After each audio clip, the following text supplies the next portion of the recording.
Hey, what up, guys? From a very cold Pinyal in Western Cape. Good to be back in the mother city again after a very nice week in Pretoria when the Boks took on Ireland at Loftus Versfeld. I stayed at the mate's place in Pretoria North, JP Venter. Thanks so much again for his hospitality, him and his family. Always very welcoming. Had a blast with them.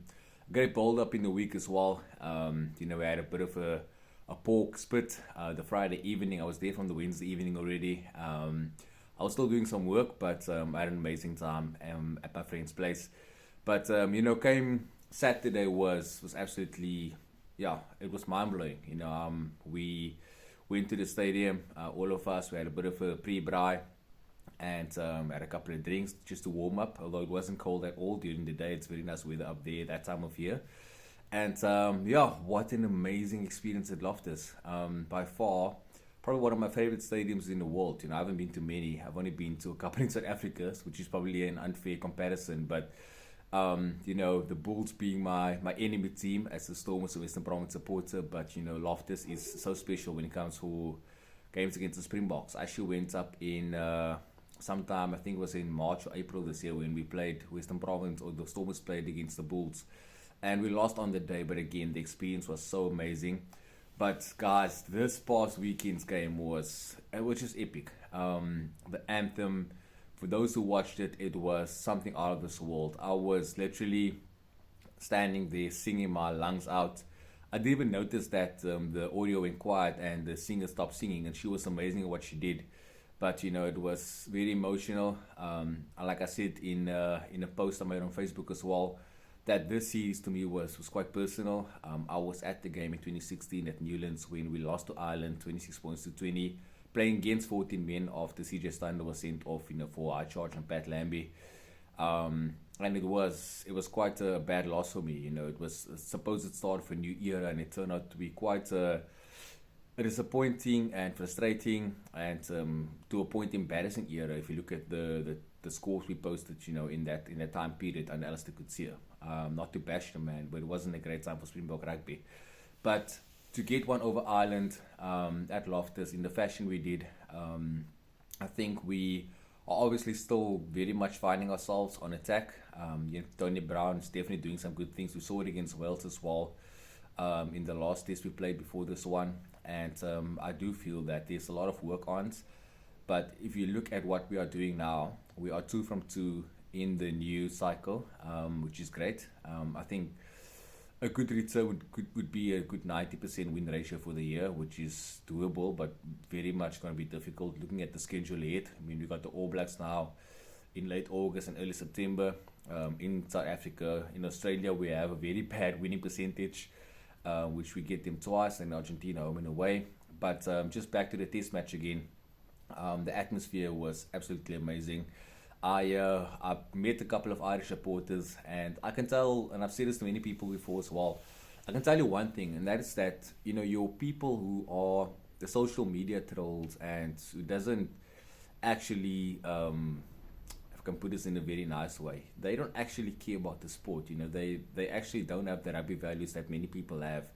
And I've noticed that through the years, and these are generally, I'm not saying everyone, but I think generally spoken, these are the people that never go to the stadiums. These are the people that will watch the Rugby World Cup every 4 years. They'll probably watch a big game every now and then you get a lot of ignorant comments and a lot of bashing, which is totally unfair towards both teams, because at the end of the day, you want to represent the nation as a fan as well. And if you are going to spew comments that's very much past the banter line, it's not going to look well, on your whole nation, and that's the lesson you only take from this, But like I said, met some Irish fans, they were very warm, they were very nice to chat to, and we had a good discussion about the game and what they thought will happen, and it was very much just bit of banter, a lot of respect between myself and the people that I spoke to. After full time, it was pretty relieving for me.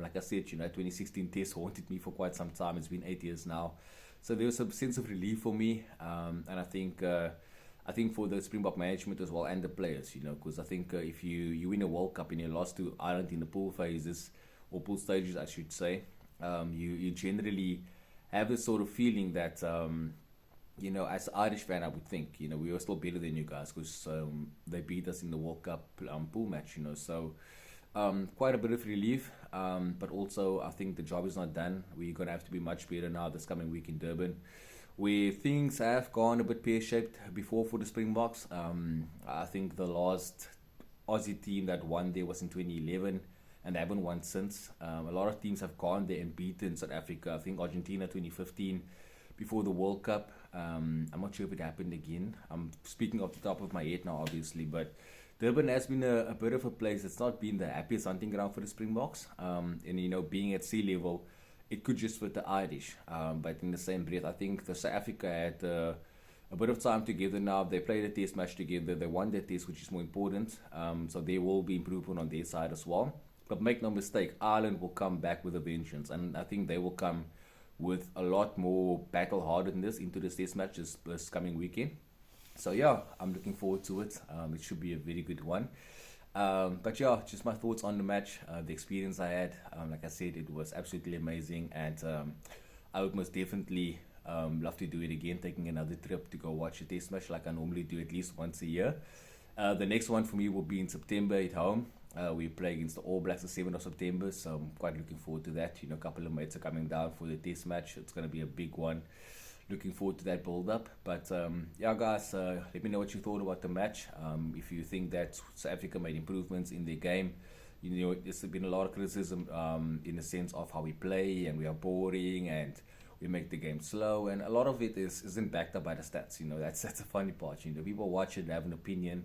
And at the end of the day, guys like John Kerwin always has something salty to put in, So he always has a comment about South African rugby, and then they meet up with guys like John de Villiers and Skalkberger, and they're all mates again. But yeah, not my place to say those kind of things, I guess. But yeah, let me know what you think about the test match, what your highlights were, if there were any lowlights, where you think the Boks can improve, where Ireland was pretty good at, maybe where they weren't so good.